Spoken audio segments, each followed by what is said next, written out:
കക്കരിക്ക, cucumber, salad വെള്ളരി എന്നൊക്കെ പറയുന്ന ഈ ഔഷധ പച്ചക്കറി ഇനം നമ്മുടെ വീട്ടിലും വളരെ നന്നായി എങ്ങനെ കൃഷി ചെയ്യാം എന്നതിനെക്കുറിച്ച് ഇതറിയാത്ത ഏതൊരാൾക്കും പൂർണ്ണമായിട്ടും മനസ്സിലാക്കാവുന്ന രീതിയിൽ വിത്ത് മുതൽ വിളവ് വരേക്കുള്ള എല്ലാ കാര്യങ്ങളും ഉൾക്കൊള്ളിച്ചുകൊണ്ടുള്ള ഒരു വീഡിയോ ആണ് ഇന്നത്തേത്.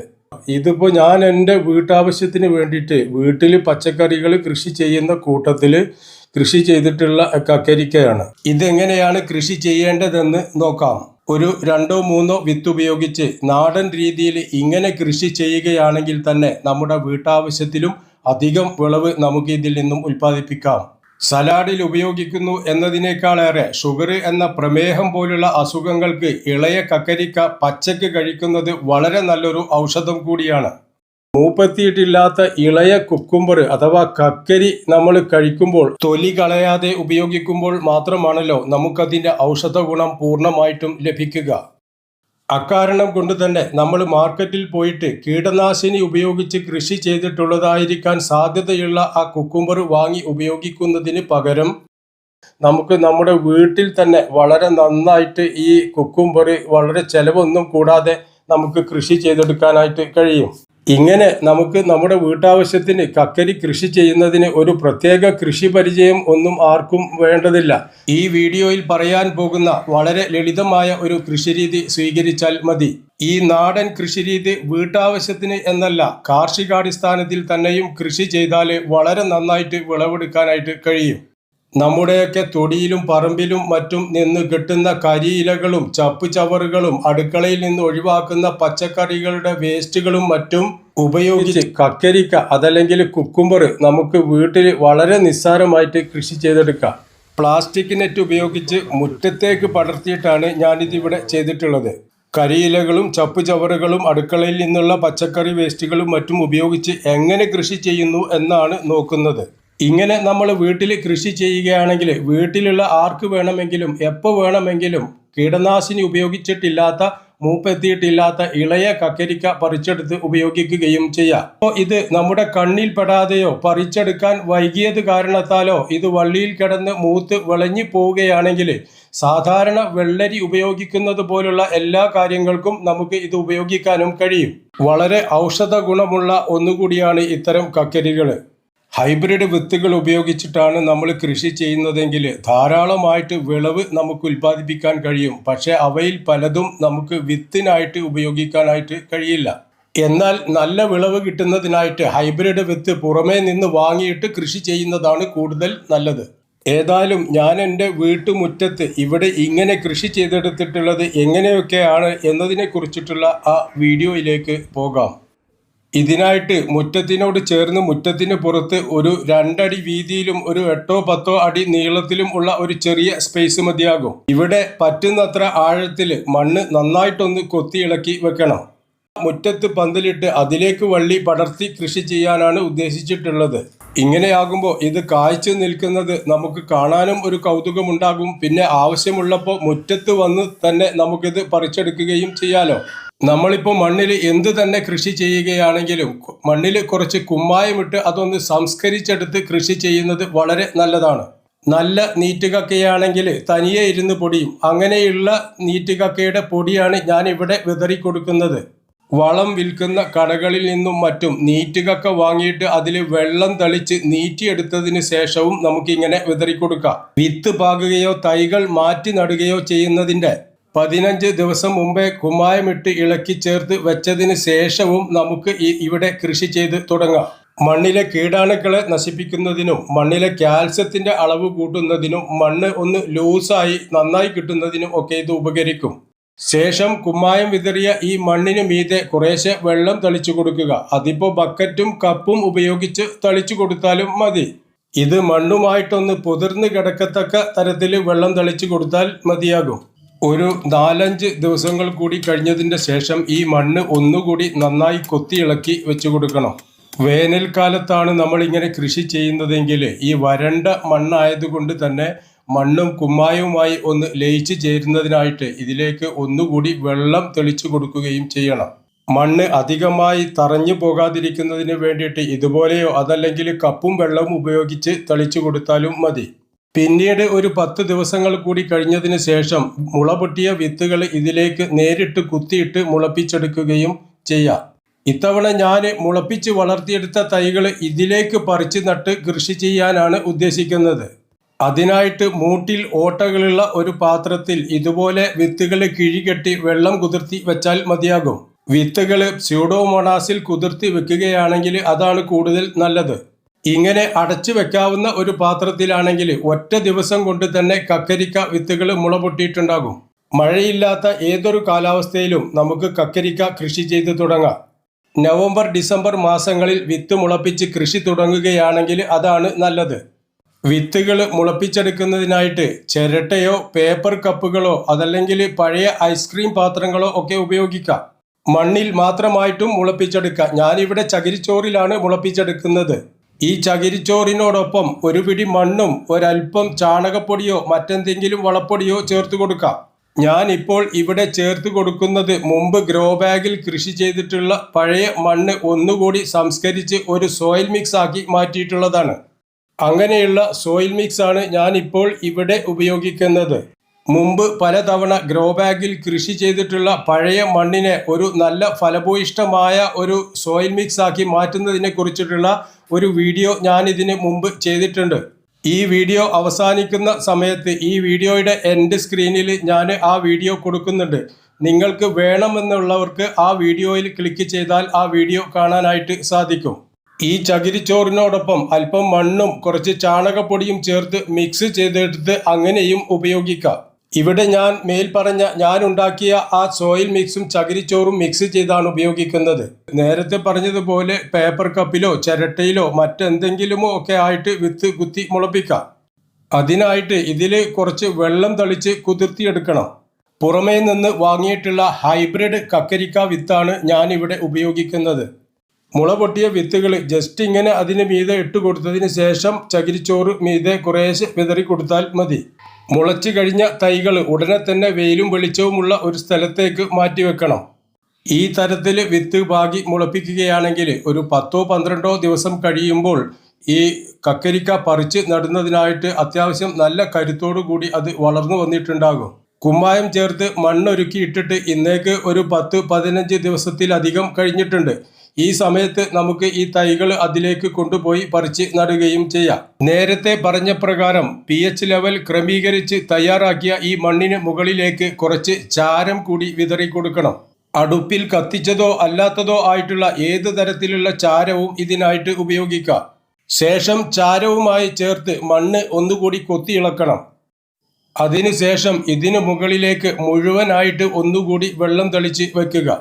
ഒരു ദിവസം രാവിലെയാണ് ഇങ്ങനെ വെള്ളം തളിച്ച് കൊടുത്തിട്ടുള്ളത് എങ്കിൽ അന്ന് വൈകുന്നേരം ഇതിലേക്ക് തൈകൾ മാറ്റി പറിച്ച് നടുകയും ചെയ്യാം. ഇപ്പോൾ കക്കരിക്ക തൈകൾ പറിച്ച് നടാനായിട്ട് ഈ മണ്ണ് വളരെ നന്നായിട്ട് പരുവപ്പെട്ട് കഴിഞ്ഞിട്ടുണ്ട്. ഇതുപോലെ സംസ്കരിച്ച് കിളിർത്തിയെടുത്ത മണ്ണിലേക്ക് നമ്മൾ പച്ചക്കറികൾ കൃഷി ചെയ്താൽ വളരെ നന്നായിട്ട് നമുക്ക് വിളവ് ഉൽപ്പാദിപ്പിക്കാനായിട്ട് കഴിയും. ഇനി കുക്കുംബർ തൈകൾ പറിച്ച് നടാനായിട്ട് ഒരു 4-5 തടങ്ങൾ എടുത്തു വെക്കാം. ഇങ്ങനെ കക്കരിക്ക തൈകൾ പ്രത്യേകമായിട്ട് വളർത്തിയെടുത്ത് മാറ്റി നടുകയാണെങ്കിൽ അതിൽ നിന്ന് കരുത്തുള്ളവ മാത്രം നോക്കി ഇതിലേക്ക് പറിച്ച് നട്ടാൽ മതി. ഈ കൃഷിക്ക് വേണ്ടി മണ്ണൊരുക്കി തുടങ്ങിയതിന് ശേഷം ഇന്നേക്ക് 15 ദിവസത്തിലധികം കഴിഞ്ഞിട്ടുണ്ട്. ഇതുപോലുള്ള ട്രൈകളിലും പേപ്പർ കപ്പുകളിലും ഒക്കെ ആയിട്ടാണ് നമ്മൾ വിത്തുകൾ മുളപ്പിച്ചെടുത്തിട്ടുള്ളതെങ്കിൽ ഇതുപോലെ വേരുകൾക്ക് കേടുപാടുകൾ പറ്റാതെ തന്നെ നമുക്ക് ഇത് മാറ്റി നടാനായിട്ട് കഴിയുകയും ചെയ്യും. 5 കുക്കുംബർ തൈകൾ ഇവിടെയും 2 എണ്ണം അപ്പുറത്തും വെച്ചിട്ടുണ്ട്. ഒരു അടിവളം എന്ന നിലയ്ക്ക് ചെടികളുടെ കടയ്ക്കൽ മുട്ടാതെ ചകിരിച്ചോറ്, ചാണകപ്പൊടി, എല്ലുപൊടി, ചാരം മുതലായവ ചേർത്ത് നന്നായി മിക്സ് ചെയ്തതിന് ശേഷം ഇട്ടുകൊടുക്കുക. അതല്ലെങ്കിൽ മുമ്പ് നമ്മൾ ഗ്രോ ബാഗുകളിൽ കൃഷി ചെയ്ത് കഴിഞ്ഞ് ഒഴിവാക്കിയ ആ പഴയ മണ്ണിനെ വീണ്ടും സംസ്കരിച്ച് ഒരു സോയിൽ മിക്സ് ആക്കിയിട്ട് ഉള്ള ആ വളം നമുക്ക് ഇതിന് ഇട്ടുകൊടുക്കാം. അതേക്കുറിച്ച് നേരത്തെ ഞാൻ പറഞ്ഞിട്ടുണ്ടല്ലോ. ആ വീഡിയോ ഞാൻ ഈ വീഡിയോയുടെ എൻ്റെ സ്ക്രീനിൽ കൊടുക്കുന്നുമുണ്ട്. ആ വളം തന്നെയാണ് ഞാൻ ഇപ്പോൾ ഇവിടെയും ചേർത്ത് കൊടുക്കുന്നത്. അതിനായിട്ട് മറ്റൊരു വളം എനിക്കിവിടെ എടുക്കേണ്ടതില്ല എന്നതേ ഉള്ളൂ. അതിനുശേഷം ഇതിന് മുകളിലേക്ക് കുറച്ച് മണ്ണ് തട്ടിയിട്ടതിന് ശേഷം ഇതിലേക്ക് വെള്ളം ഒഴിച്ചു കൊടുക്കുക. ദിവസേന 1 തവണയെങ്കിലും വെള്ളം ഒഴിച്ചു കൊടുക്കേണ്ടതായിട്ടുണ്ട്. ഇതുപോലെ ഗ്രോ ബാഗുകളിൽ പച്ചക്കറികൾ കൃഷി ചെയ്യുന്നതിനെക്കുറിച്ചുള്ള വീഡിയോകളും ഞാൻ എൻ്റെ ഈ ചാനലിൽ അപ്ലോഡ് ചെയ്തിട്ടുണ്ട്. ഈ വഴുതന കൃഷി ചെയ്യുന്നതിനെക്കുറിച്ചുള്ള വീഡിയോയും ഞാൻ ഈ വീഡിയോയുടെ എൻ്റെ സ്ക്രീനിൽ കൊടുക്കുന്നുണ്ട്. നിങ്ങൾക്ക് വേണമെന്നുള്ളവർക്ക് ആ വീഡിയോയും പോയി കാണാനായിട്ട് കഴിയും.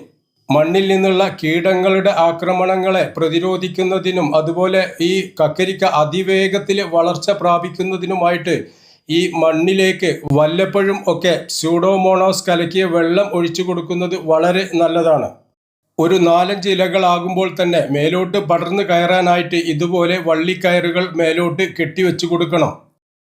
മുറ്റത്തേക്ക് പന്തലിട്ട് പടർത്താനായിട്ട് ഇവിടെ ഉണ്ടായിരുന്ന വഴുതന ചെടികളെല്ലാം എടുത്തു മാറ്റി എന്തെങ്കിലും തരത്തിലുള്ള കയറുകളോ വയറുകളോ കമ്പുകളോ കെട്ടിയിട്ട് അതിലേക്ക് വലിച്ചു കെട്ടിയാൽ മതി. ഇത് നമ്മുടെ ഇഷ്ടാനുസരണത്തിനും സൗകര്യത്തിനും ഉള്ള തരത്തിൽ എന്തെങ്കിലും ഒരു രീതി ചെയ്താൽ മതി. കുറച്ച് ദിവസങ്ങൾ കൂടി കഴിഞ്ഞാൽ ഇത്രയും വളർന്ന ഈ ചെടികൾക്ക് ഒരു ചെറിയ പൊടിവളം കൂടി ചേർത്ത് കൊടുക്കേണ്ടതായിട്ടുണ്ട്. ഒരു ചെടിക്ക് 750 ഗ്രാം അഥവാ 1 ലിറ്റർ എന്ന കണക്കിന് 7 ചെടികൾക്ക് 7 ലിറ്റർ ചാണകപ്പൊടി എടുക്കുന്നുണ്ട്. മൊത്തം 7 ചെടികളാണുള്ളത്. അതിൽ കേടുപാട് കൂടാതെ നിലനിൽക്കുന്നത് ഏതോ അത് മാത്രമേ ഉണ്ടാവുള്ളൂ. ഇതിൽ വലിയ കട്ടകൾ ഉണ്ടെങ്കിൽ അതൊന്ന് പൊടിച്ചതിന് ശേഷം ഇതിലേക്ക് ഒരു 250 ഗ്രാമോളം വരുന്ന കടലപ്പിണ്ണാക്ക് കൂടി ചേർക്കുന്നുണ്ട്. ഇതും ഇങ്ങനെ ജസ്റ്റ് ഒന്ന് നുറുക്കി പൊടിച്ച് കൊടുക്കുന്നതും നല്ലതാണ്. അതുപോലെ ഒരു 250-300 ഗ്രാം വരുന്ന അത്രത്തോളം വേപ്പിൻ പിണ്ണാക്ക് കൂടി ഇതിലേക്ക് ചേർത്ത് കൊടുക്കാം. ഇതും ഒന്ന് നുറുക്കി പൊടിച്ചു കൊടുക്കുകയാണെങ്കിൽ അതാണ് കൂടുതൽ നല്ലത്. പിന്നീട് ഇതിലേക്ക് ചേർക്കാനായിട്ട് വേണ്ടിയിട്ടുള്ളത് എല്ലുപൊടിയാണ്. ഈ എല്ലുപൊടി കുറേ ദിവസങ്ങൾക്ക് മുമ്പേ ഞാൻ മണ്ണുമായി കലർത്തി വെള്ളം കുതിർത്തി കുഴച്ച് വെച്ചിട്ടുള്ളതാണ്. ഇങ്ങനെ ഒരളവ് എല്ലുപൊടി കൂടി ഇതിലേക്ക് ചേർക്കുന്നുണ്ട്. എല്ലുപൊടി മാത്രമാണെങ്കിൽ ഒരു 200 ഗ്രാം വരെ ചേർക്കാം. ചാരം അഥവാ വെണ്ണീർ 1 പിടി ചേർക്കാം. ഇതെല്ലാം കൂടി നന്നായിട്ടൊന്ന് മിക്സ് ചെയ്ത് എടുത്തതിന് ശേഷം തടമിട്ട് വെച്ചിട്ടുള്ള നമ്മുടെ കക്കരിക്ക തൈകൾക്ക് കൊണ്ടുപോയി ഇട്ടുകൊടുക്കാം. ഈ വളം കിട്ടുന്നതോടുകൂടി കക്കരിക്ക വള്ളികൾ അതിവേഗത്തിൽ വളർന്ന് പടർന്നു വരികയും ചെയ്യും. വെള്ളമൊഴിച്ചു കൊടുത്തിരുന്ന തടങ്ങൾ ഒന്നുകൂടി വിസ്തൃതി കൂട്ടി വകഞ്ഞു വെക്കണം. വളമിട്ടതിന് ശേഷം വെള്ളമൊഴിച്ചു കഴിഞ്ഞാൽ പുറത്തേക്ക് മുറിഞ്ഞ് ഒഴുകി പോകാത്ത തരത്തിൽ ഇങ്ങനെ ചെറിയ വരുമ്പോടുകൂടി ഇങ്ങനെ തടമിട്ട് വെച്ചാൽ മതിയാകും. കുക്കുംബർ ചെടികളുടെ കടക്കലേക്ക് മുട്ടിക്കിടന്ന് കൂടിക്കിടക്കാത്ത തരത്തിൽ ഇതുപോലെ പരത്തി വിതറി കൊടുത്താൽ മതി. ഇതിന് പൊടിവളം ചേർത്ത് കൊടുക്കുക എന്നാണ് ചിലർ പറയാറുള്ളത്. ഇതിന് മുകളിലേക്ക് നമ്മുടെ തൊടിയിലും പറമ്പിലും നിന്നും മറ്റും കിട്ടുന്ന കരിയിലകളും ചപ്പ് ചവറുകളും മറ്റും കൊണ്ടുവന്ന് ഇട്ട് മൂടിക്കൊടുക്കാം. ദിവസവും 1 നേരമോ അധിക വരൾച്ച ഉള്ള സ്ഥലമാണെങ്കിൽ 2 നേരമായിട്ടോ ഒക്കെ വെള്ളം ഒഴിച്ചു കൊടുക്കണം. വെള്ളം നനച്ചു കൊടുക്കുന്നതിന് എളുപ്പത്തിനായിട്ട് വാട്ടർ ടാപ്പിന് കണക്ട് ചെയ്യുകയാണെങ്കിൽ ഇതുപോലൊരെണ്ണം 20 രൂപ കൊടുത്താൽ നമുക്ക് വാങ്ങാൻ കിട്ടും. അത് കണക്ട് ചെയ്ത് ഇങ്ങനെയും വെള്ളം നനച്ചു കൊടുക്കാമല്ലോ. അതുപോലെ നമ്മുടെ വീട്ടിൻ്റെ അടുക്കളയിൽ നിന്നും ഒഴിവാക്കുന്ന പച്ചക്കറികളുടെയും പഴങ്ങളുടെയും വേസ്റ്റുകൾ വെള്ളത്തിലിട്ട് വെച്ചിട്ട് അത് ഇതിന് ഒഴിച്ചു കൊടുക്കുക. ആ സ്ലറി ഉണ്ടാക്കുന്ന വിധം ഞാൻ എൻ്റെ ഈ ചാനലിൽ അപ്ലോഡ് ചെയ്തിട്ടുണ്ട്. നിങ്ങൾക്ക് വേണമെങ്കിൽ അത് പോയി കാണുകയും കൂടി ചെയ്യാം. ഇത് ആഴ്ചയിൽ 1 തവണയോ 2 തവണയോ ഒക്കെ ആയിട്ട് ഒഴിച്ചു കൊടുക്കാം. പിന്നീട് കുറച്ച് മണ്ണ് ഈ കരിയിലേക്ക് മുകളിലേക്ക് വിതറിക്കൊടുക്കുക. അത് നല്ല മണ്ണ് കിട്ടുമെങ്കിൽ അതാണ് നല്ലത്. ഇതിലേക്ക് വെള്ളം ഒഴിച്ചു കൊടുക്കുന്നതിൻ്റെ ഇടവിട്ടുള്ള ദിവസങ്ങളിൽ വല്ലപ്പോഴും കുറേശ്ശെ ഇട്ട് കൊടുത്താൽ മതി. ആദ്യമേ ചേർത്ത് കൊടുത്തിട്ടുള്ള വളവും കരിയിലയും മണ്ണും വെള്ളവുമായി ചേർന്ന് ഒരു നല്ല വളക്കൂറുള്ള കമ്പോസ്റ്റായി മാറുകയും ചെടികൾക്ക് അതിവേഗത്തിൽ വളർന്ന് പന്തലിക്കാനുള്ള സാഹചര്യം ഉണ്ടാകുകയും ചെയ്യും. കക്കരിവള്ളികൾക്ക് നല്ല വളർച്ചയുള്ള ഈ സമയത്ത് ചെറുതായിട്ടൊരു വളം കൂടി ചേർത്ത് കൊടുക്കണം. അതിനായിട്ട് കുറച്ച് ചാണകപ്പൊടിയും 2-3 പിടി ചാരവും മാത്രമാണ് ഇപ്പോൾ ഞാൻ എടുക്കുന്നത്. വേണമെങ്കിൽ ഇതിലേക്ക് ഓരോ പിടി വേപ്പിൻ പിണ്ണാക്കും കടലപ്പിണ്ണാക്കും എല്ലുപൊടിയും കൂടി ചേർക്കുകയും ചെയ്യാം. ശേഷം ഇത് കരിയിലയുടെ മുകളിലേക്ക് പരത്തി വിതറിയിട്ട് കൊടുക്കുക. ഇത് ആട്ടിൻ കാഷ്ടം പൊടിച്ചതോ കോഴിക്കാഷ്ടവും മറ്റു പല വളങ്ങളുമായി മിക്സ് ചെയ്തിട്ടുള്ളതോ ഒക്കെ ഇതിന് ഇട്ടുകൊടുക്കാം. അതിനുശേഷം ചുറ്റുഭാഗത്ത് നിന്നുമുള്ള മണ്ണ് കൊത്തി ഇളക്കിയതിന് ശേഷം ഇതുപോലെ കൊത്തി കയറ്റി ഇട്ട് കൊടുക്കണം. അപ്പുറത്തെ മതിൽ കാരണം ഇപ്പുറത്തുള്ള മണ്ണ് മാത്രമാണ് ഇവിടെ ഇട്ടിട്ടുള്ളത്. ശേഷം നമുക്ക് കിട്ടാവുന്ന എന്തെങ്കിലും തരത്തിലുള്ള ചപ്പുചവറുകളോ കരിയിലകളോ കൊണ്ടുവന്ന് ഇതുപോലെ ഇട്ടുകൊടുക്കുക. കിട്ടാവുന്നത്ര ചപ്പുചവറുകൾ ഇട്ടുകൊടുത്തതിന് ശേഷം അതിന് മുകളിലേക്ക് ഇതുപോലെ മണ്ണ് ഒന്നുകൂടി കയറ്റി ഇട്ട് കൊടുക്കണം.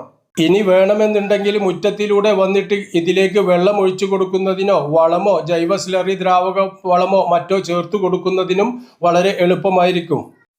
കുറച്ച് ദിവസങ്ങൾ കൂടി കഴിഞ്ഞാൽ ഇതൊരു വേനൽക്കാല കൃഷി ആയതുകൊണ്ട് തന്നെ ഇതിലെ മണ്ണിലെ ജലാംശം പിടിച്ചു നിർത്തുന്നതിനും ഇതൊരു നല്ല കമ്പോസ്റ്റായി മാറിക്കിട്ടുന്നതിനുമായിട്ട് കിട്ടാവുന്നത്ര കരിയിലകളും ചപ്പുചവറുകളും ഇതിൻ്റെ മുരട്ടിലേക്ക് കൊണ്ടുവന്നിട്ട് കൊടുക്കുന്നതും വളരെ നല്ലതാണ്. അതുപോലെ തന്നെ വല്ലപ്പോഴും ഒക്കെ ആയിട്ട് ഈ കരിയിലകൾക്ക് മുകളിലേക്ക് ചാരം അഥവാ വെണ്ണീർ വിതറി കൊടുത്തതിന് ശേഷം വെള്ളം നനച്ചു കൊടുക്കുന്നതും വളരെ നല്ലതാണ്. പിന്നെ വല്ലപ്പോഴും ഇതിനു മുകളിലേക്ക് നല്ല മണ്ണ് വാരി വിതറി അതിലേക്ക് വെള്ളം നനച്ചു കൊടുക്കുക. വീട്ടിലെ അടുക്കളയിൽ നിന്ന് ഒഴിവാക്കുന്ന പഴം പച്ചക്കറികളുടെ വേസ്റ്റുകൾ മാത്രം വെച്ച് തയ്യാറാക്കുന്ന ജൈവ സ്ലറി ദ്രാവക വളം വല്ലപ്പോഴും ഒക്കെ ഇതിലേക്ക് ഒഴിച്ചു കൊടുക്കുകയും ചെയ്യാം. ചാരം ഒരു 2-3 ആഴ്ച കൂടുമ്പോൾ കുറേശ്ശെ വിതറി കൊടുത്തതിന് ശേഷം വെള്ളം ഒഴിച്ചു കൊടുക്കാം. ഇപ്പറഞ്ഞിട്ടുള്ള വളങ്ങൾ മാത്രമല്ല, ഏത് തരത്തിലുള്ള വളങ്ങൾ നമ്മുടെ കയ്യിലുണ്ടെങ്കിലും ഈ പൊതയിട്ട് കൊടുത്തിട്ടുള്ള കരിയിലകൾക്ക് മുകളിലേക്ക് നമുക്ക് ചേർത്ത് കൊടുക്കാം. ഇങ്ങനെ പൊതയിട്ട് കൊടുത്തിട്ടുള്ളത് കൊണ്ട് തന്നെ ഇത് പിന്നെ നല്ലൊരു കമ്പോസ്റ്റായി മാറിക്കിട്ടുകയും മണ്ണിലെ ജലാംശം ബാഷ്പീകരിച്ചു പോകാതെ മണ്ണിലെ ഈർപ്പം നിലനിർത്തി കൊണ്ടുപോകാനും കഴിയും. വെള്ളരിവർഗം വെള്ളം ആവശ്യമുള്ള ഒരു പച്ചക്കറി ആയതിനാലും വേനൽക്കാലമായതിനാലും വല്ലപ്പോഴും വെള്ളം നന്നായി നനച്ചു കൊടുക്കേണ്ടതായിട്ട് വരും. നമുക്ക് ആവശ്യമായിട്ടുള്ള പരുവത്തിൽ എത്തിയ കക്കരിക്കകൾ അപ്പോൾ തന്നെ പറിച്ചെടുക്കാം. അല്ലാത്ത പക്ഷം ഇത് പെട്ടെന്ന് മൂത്ത് വിളഞ്ഞു പോകും. അങ്ങനെയുള്ളപ്പോൾ നമുക്ക് സാധാരണ വെള്ളരി ഉപയോഗിക്കുന്ന ആവശ്യങ്ങൾക്ക് ഉപയോഗിക്കുകയും ചെയ്യാം. ഈ കൃഷിയുടെ തുടക്കം മുതലേ സ്യൂഡോമോണാസ് കലക്കിയ വെള്ളം ഒഴിച്ചു കൊടുക്കുകയാണെങ്കിൽ മണ്ണിൽ നിന്നുള്ള കീടാക്രമണങ്ങളെ പ്രതിരോധിക്കാനും കഴിയും. ഈ കാണുന്നത് ഇതിൽ കീടനാശിനി ഉപയോഗിക്കാതെ കൃഷി ചെയ്തതുകൊണ്ട് പുറമേ നിന്ന് പറന്നു വരുന്ന കീടങ്ങളുടെ ആക്രമണം കാരണം സംഭവിച്ചിട്ടുള്ളതാണ്.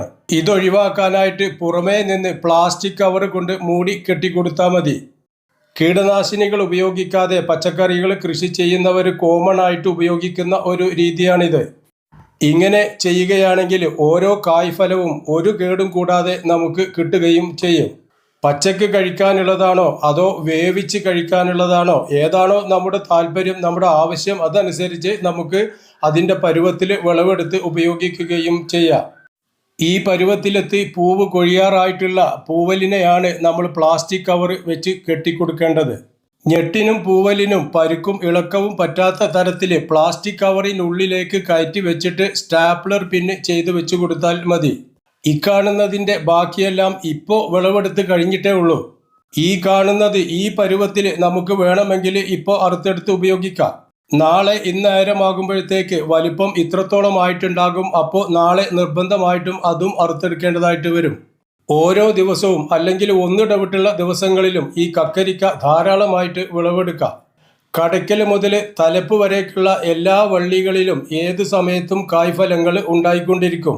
വീട്ടിൻ്റെ മുറ്റത്തോട് ചേർന്ന് കൃഷി ചെയ്തിട്ട് വീട്ടിൻ്റെ മുറ്റത്തേക്ക് പ്ലാസ്റ്റിക് നെറ്റ് കെട്ടി പന്തലിട്ടിട്ടാണ് ഞാൻ ഇവിടെ ഇത് ചെയ്തിട്ടുള്ളത്. പാടത്തോ പറമ്പിലോ എവിടെ വേണമെങ്കിലും നമുക്ക് ഇങ്ങനെ കൃഷി ചെയ്യാലോ. ചാണകപ്പൊടി, പൊടിച്ച ആട്ടിൻ കാഷ്ടം, കടലപ്പിണ്ണാക്ക്, വേപ്പിൻ പിണ്ണാക്ക്, എല്ലുപൊടി, ചാരം മുതലായവ ചേർത്ത് മിക്സ് ചെയ്ത വളങ്ങൾ കുറേശ്ശെ വല്ലപ്പോഴും ഇതിലേക്ക് ഇട്ടുകൊടുക്കാം. വെള്ളം നനയ്ക്കാനും വളം ചേർക്കാനും വിളവെടുക്കാനും ഞാൻ എൻ്റെ എളുപ്പത്തിനായിട്ട് കൃഷി ചെയ്യുന്ന എൻ്റെ വീട്ടിനോട് ചേർന്നിട്ടുള്ള എൻ്റെ ഈ ചെറിയ കൃഷിത്തോട്ടമാണിത്. എൻ്റെ സ്ക്രീനിൽ കൊടുക്കാമെന്ന് പറഞ്ഞ ആ വീഡിയോകൾ ഇവിടെ കൊടുക്കുന്നുണ്ട്. വേണ്ടവർക്ക് അതിൽ ക്ലിക്ക് ചെയ്താൽ ആ വീഡിയോ കാണാം. ഈ വീഡിയോ നിങ്ങൾക്ക് ആർക്കെങ്കിലും ഉപകാരപ്പെടുന്ന ഒന്നാണെങ്കിൽ ഒരു ലൈക്കും ഷെയറും പിന്നെ സബ്സ്ക്രൈബ് ചെയ്തിട്ടില്ലാത്തവർ സബ്സ്ക്രൈബും ചെയ്യാൻ മറക്കരുത്.